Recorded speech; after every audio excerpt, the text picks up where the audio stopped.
कल्पना कीजिए, एक ही दिन जन्मे दो जुड़वां भाई, दोनों को विरासत में एक जैसी दौलत मिली, दोनों के सामने मौके भी एक जैसे थे। लेकिन 20 साल बाद एक भाई कामयाबी की बुलंदियों पर है और दूसरा आज भी अपनी राह तलाश रहा है। ये कहानी सिर्फ एक कल्पना नहीं, बल्कि हकीकत है छत्तीसगढ़ की। और आज हम यही समझने की कोशिश करेंगे कि आखिर इस कामयाबी के पीछे का राज क्या है। तो देखिए, साल 2000 में भारत के नक्शे पर दो नए राज्य उभरे, छत्तीसगढ़ और झारखंड। दोनों के पास कुदरत का दिया खजाना था, मतलब खनिजों की कोई कमी नहीं थी। शुरुआत भी लगभग एक जैसी ही थी। फिर ऐसा क्या हुआ कि एक राज्य तरक्की की सीढ़ियां चढ़ता गया और दूसरा कहीं पीछे छूट गया? ये एक पहेली है ना। ये कोई छोटा मोटा बदलाव नहीं था।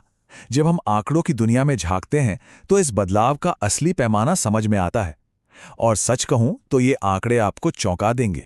अपने शुरुआती दिनों में छत्तीसगढ़ एक भारी भरकम कर्ज के बोझ तले दबा हुआ था, 52%। इसका मतलब समझिए, अगर राज्य 100 रुपए कमा रहा था तो उसमें से 52 रुपीज तो सिर्फ पुराना कर्ज चुकाने में ही चले जा रहे थे। विकास के कामों के लिए पैसा बचता ही नहीं था। और अब इस नंबर को देखिए, वो 52% का पहाड़ जैसा कर्ज आज सिर्फ 18% से भी कम रह गया है। ये एक शानदार फाइनेंशियल टर्नअराउंड है जिसने छत्तीसगढ़ को भारत के सबसे मजबूत और आर्थिक रूप से स्वस्थ राज्यों के लिस्ट में लाकर खड़ा कर दिया है। लेकिन ये कहानी सिर्फ सरकारी खजानों की नहीं है। इसका सीधा और सबसे जरूरी असर आम लोगों की जिंदगी पर पड़ा। सिर्फ एक दशक के अंदर राज्य में गरीबी आधी से भी कम हो गई। सोचिए, लाखों परिवार गरीबी के जाल से बाहर निकल आए। तो सवाल फिर वही आके खड़ा होता है, आखिर ये हुआ कैसे? एक राज्य जिसे लोग पुअर लिटिल रिच स्टेट, यानी एक गरीब लेकिन अमीर राज्य कहकर बुलाते थे, उसने ये कमाल कर कैसे दिखाया? इसका जवाब कोई जादू की छड़ी नहीं है। इसके पीछे है एक सोची समझी 4 हिस्सों वाली रणनीति। एक ऐसी रणनीति जिसने राज्य की पूरी अर्थव्यवस्था की काया ही पलट दी। चलिए इन 4 स्तंभों को एक एक करके समझते हैं। तो ये हैं वो 4 स्तंभ: एक स्थिर सरकार, औद्योगिकरण पर जोर, मजबूत बुनियादी ढांचा और भविष्य की सोच, यानी आर्थिक विविधीकरण। आइए देखते हैं कि इन चारों ने मिलकर कैसी ये मजबूत इमारत खड़ी की। पहला और शायद सबसे जरूरी स्तंभ था पॉलिटिकल स्टेबिलिटी, मतलब एक स्थिर सरकार। सोचिए, अगर किसी कंपनी का बॉस हर 6 महीने में बदल जाए तो क्या वो कंपनी तरक्की कर पाएगी? बिल्कुल नहीं। जब सरकार स्थिर होती है तो नीतियां लंबे समय तक चलती हैं और निवेशकों को यह भरोसा मिलता है कि उनका पैसा यहां महफूज है।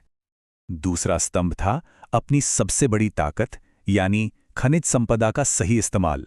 इसके लिए CSIDC जैसी खास एजेंसियां बनाई गईं, जिनका काम ही था सेल और अडानी जैसी बड़ी कंपनियों को बुलाना और उन्हें यहां फैक्ट्री लगाने में हर तरह की मदद करना।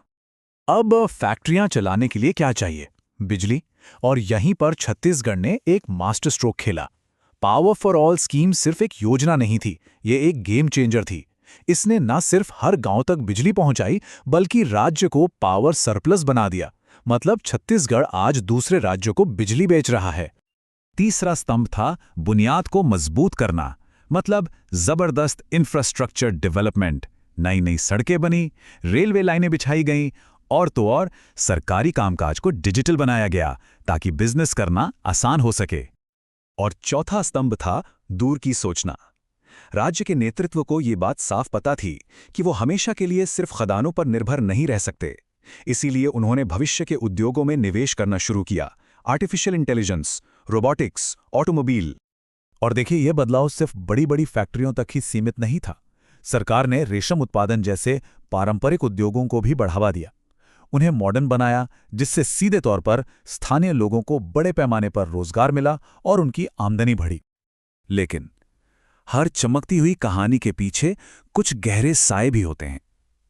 विकास की शानदार तस्वीर का एक दूसरा पहलू भी है, जिसमें कुछ ऐसी चुनौतियां हैं जिन्हें अब तक हल नहीं किया जा सका है। 3 बड़े मुद्दे हैं जो राज्य की अब तक की सारी तरक्की पर एक सवालिया निशान लगाते हैं और इसके सामाजिक ताने बाने के लिए एक खतरा बन सकते हैं। सबसे पहले और सबसे चिंताजनक है शिक्षा का संकट। जरा इन आंकड़ों को देखिए। 5000 से ज्यादा स्कूल ऐसे हैं जहां सिर्फ एक टीचर है। 3000 से ज्यादा स्कूलों में तो प्रिंसिपल ही नहीं है और हजारों पद खाली पड़े हैं।